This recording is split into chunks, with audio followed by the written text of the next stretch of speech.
Tarisland is a classic MMORPG. Wait, classic MMOs were riddled with autoplay? They were so easy that the game could play itself so you don't have to? They were available on mobile, so they catered to that mobile demographic, and they forced excessive mobile monetization down our throats? I thought classic MMOs were like RuneScape, Dark Age of Camelot, EverQuest.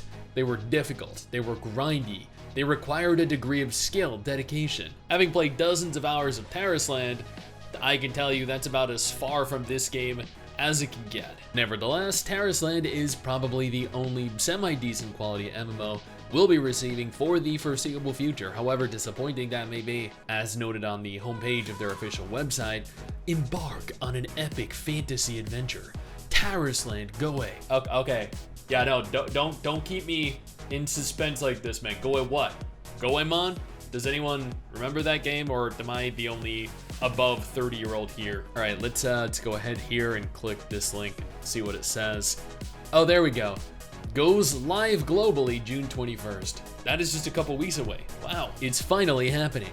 Tarisland is to launch worldwide on June 21st and will be available on PC, Android, and iOS.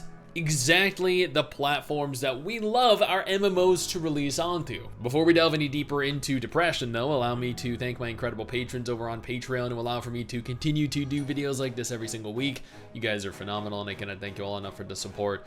Let's get back to Tarisland. We can't wait for you to have endless fun in this classic MMORPG. There they go again, trying to sell us on this classic MMORPG bullshit. But what do you expect from the game that claimed they were a non-pay-to-win MMORPG, but after being called out publicly online, decided, you know what?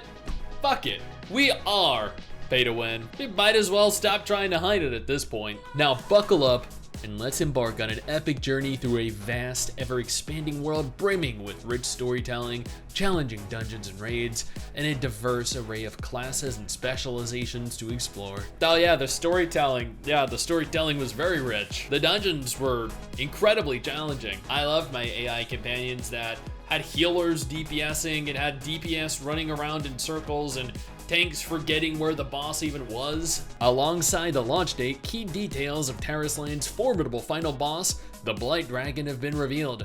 That the dragon was the Deathwing at home, right? Let me go ahead and let me take a quick look here. Yeah, that's Teldrassil. Yep, and yeah, there's the dollar store Deathwing. Diverse classes and specializations. Step into the 9 classes such as Warrior, Mage, and Priest, each with unique abilities and 2 specialized paths to master. I mean, yeah, that would be cool. If only they took the time to make unique classes. The highly anticipated dual gender classes. The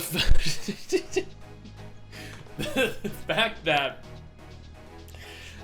they need to even list this as if it's some kind of innovative new feature is just laughable. We have 2 genders, guys, 2 whole genders. Can you believe it? That's a one whole more than one. The reason for this, of course, is because Western players complained that they hated gender-locked classes, and Tarisland had gender-locked classes, so to be any type of profitable, they were like, oh shit, we gotta do something to remedy this fast. But gender-locked classes are a very common feature in mobile MMOs, which Tarisland is. But wait, the highly anticipated dual-gender classes will be available class by class, starting with mages and paladins in Season 0.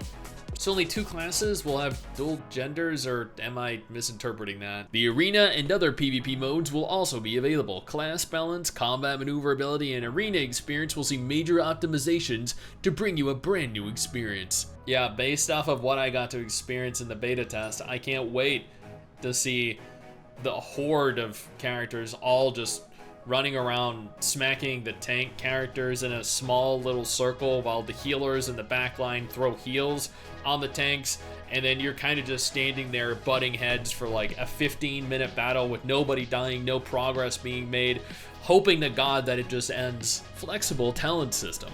Craft your distinct playstyle using Tarisland's unique talent tree system, allowing for cost-free adjustments to adapt to different combat scenarios. I actually did really love this aspect of WoW, so I do look forward to being able to customize my character a little more extensively. I do genuinely also wish that more MMOs allowed for that degree of character customization. Hold on, I see challenging raid encounters, but I also then further down see a grand total of only 5 dungeons and a single raid with 8 bosses in total. That's admittedly not a whole lot of content. I understand there will be 3 different difficulties per dungeon, but 5 dungeons is less than we get per expansion in WoW. I think the open world is going to be one of the more fun areas of the game. I know it is largely a mobile MMO at its core, so the world is definitely going to look and feel fairly limited. But I do recall during the beta test that at least being very visually appealing. I never really had the innate urge to actively go out and explore the regions that I was currently occupying. Though when I did, it did yield absolutely nothing of worth. And then this is where it all goes downhill. Experience the thrill of raid progression seamlessly across mobile and PC devices. I've been playing MMOs since 2008, and mobile games for the last 5 years. I've never found a mobile raid to be thrilling or even difficult. Anyone interested in more than a very casual, limiting experience is going to be left very disappointed. It's been over a year since Tarisland was first introduced to you, which really goes to show exactly how mobile-oriented this game truly is. Mobile MMOs can be churned out yearly, whereas PC MMOs, even with the funding of a studio like Riot, or Bandai Namco, or NCSoft, take several years minimum. Honestly, I did have a little bit of fun during the beta test, but not remotely close to where I'd ever play this game longer than I had to do a dedicated video on it. If you love mobile games though, this will probably be great. It is essentially WoW at home, the dollar store version of World of Warcraft. WoW, if it were a mobile game with slightly more crisp textures. Otherwise, you're just gonna end up probably waiting for maybe Throne and Liberty, maybe Blue Protocol later this year. Nah, who are we kidding? There's no way Blue Protocol releases this year.